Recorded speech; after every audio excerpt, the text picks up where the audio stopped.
Assalamualaikum warahmatullahi wabarakatuh. Di sini saya Khalif Bagus Aryana akan menjelaskan mata kuliah pengambilan keputusan. Materi yang akan saya jelaskan adalah mengenai konflik dalam pengambilan keputusan. Baik yang pertama, pengertian. Pengambilan keputusan dengan kondisi konflik terjadi apabila alternatif keputusan yang harus dipilih atau diambil berasal dari pertentangan atau persaingan dari dua atau lebih pengambil keputusan. Suatu keputusan diambil dalam kondisi konflik apabila yang dihadapi bukan situasi tetapi pihak-pihak lain yang memiliki dalam keputusan yang hendak diambil. Teori permainan atau game teori. Teori permainan adalah suatu pendekatan matematis untuk merumuskan situasi persaingan dan pertentangan atau berbagai kepentingan. Teori ini dikembangkan untuk menganalisis proses pengambilan keputusan dalam kondisi konflik yang melibatkan dua atau lebih kepentingan. Jenis-jenis teori permainan. Yang pertama, berdasarkan jumlah pemain dibedakan menjadi dua, yaitu permainan dengan dua pemain dan permainan dengan n pemain.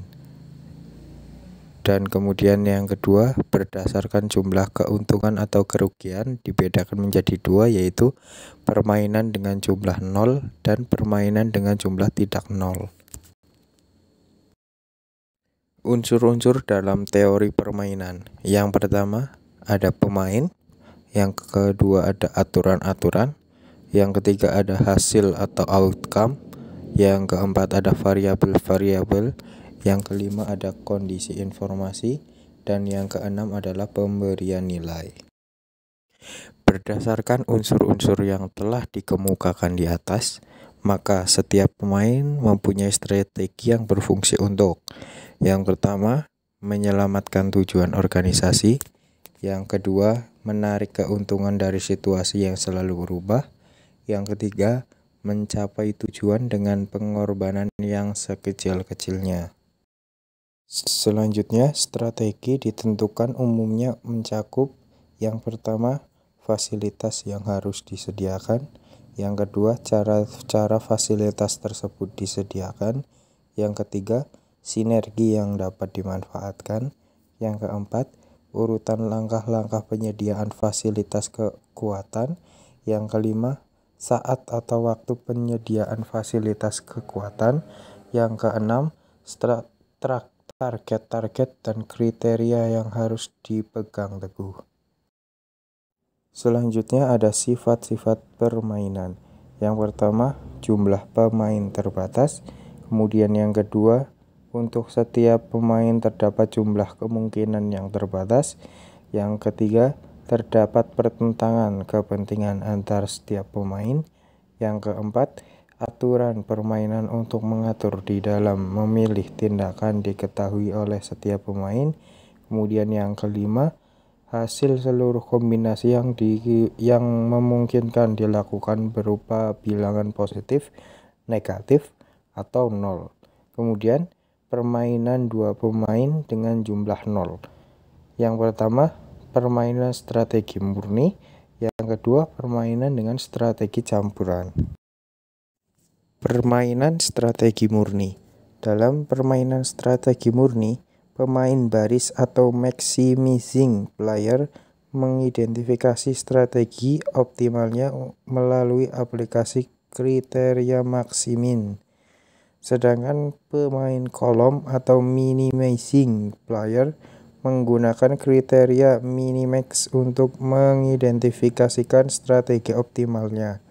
Nilai yang dicapai untuk merupakan maksimum dari minimax baris dan minimum dari maksimin kolom.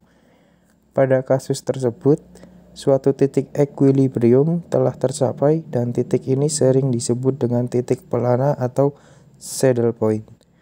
Bila nilai maksimin tidak sama dengan nilai minimax, titik pelana tidak dapat dicapai, sehingga permainan tidak dapat diselesaikan dengan menggunakan strategi murni.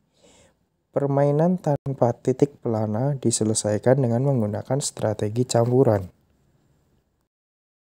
Strategi murni atau pure strategy game.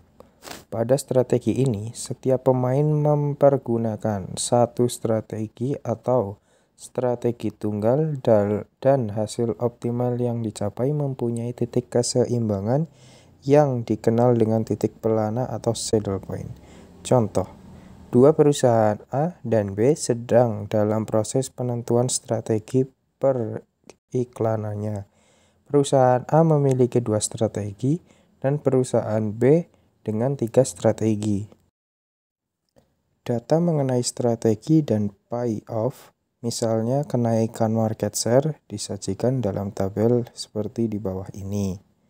Kemudian, setelah dilihat, maka tentukan nilai permainannya. Permainan strategi campuran.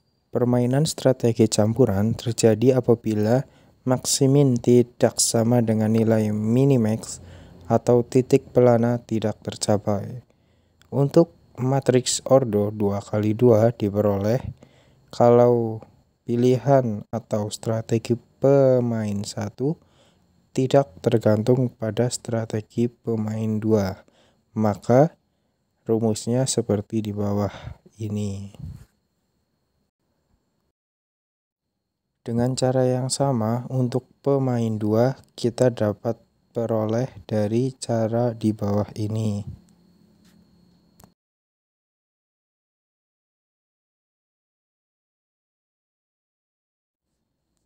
Kemudian dominasi.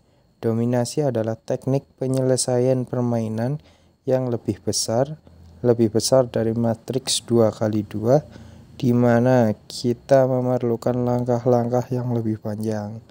Tekniknya adalah mengurangi atau memperkecil ukuran permainan, mengurangi baris dan atau mengurangi kolom.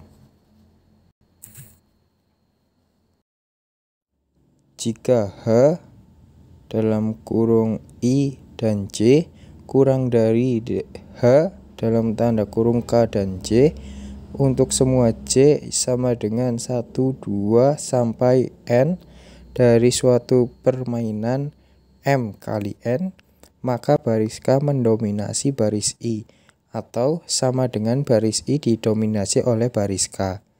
Dalam hal ini yang demikian, baris I dikeluarkan dari permainan karena tidak memberikan perolehan yang lebih baik bagi pemain 1, tidak soal strategi maupun yang dipakai pemain 2. Hukum dominasi yang juga dapat dilakukan terhadap kolom, yaitu bila H dalam tanda kurung I dan J kurang dari sama dengan H dalam tanda kurung I dan K. Untuk semua I sama dengan 1, 2, 3, sampai M, maka kolom J didominasi kolom K. Dalam hal ini, kolom K dapat dikeluarkan dari permainan karena pertimbangan yang sama ataupun yang diambil oleh pemain 1. Ya, baik, terima kasih atas perhatiannya. Mohon maaf apabila banyak kesalahan dan kurangnya. Wabillahi taufiq wal hidayah. Wassalamualaikum warahmatullahi wabarakatuh.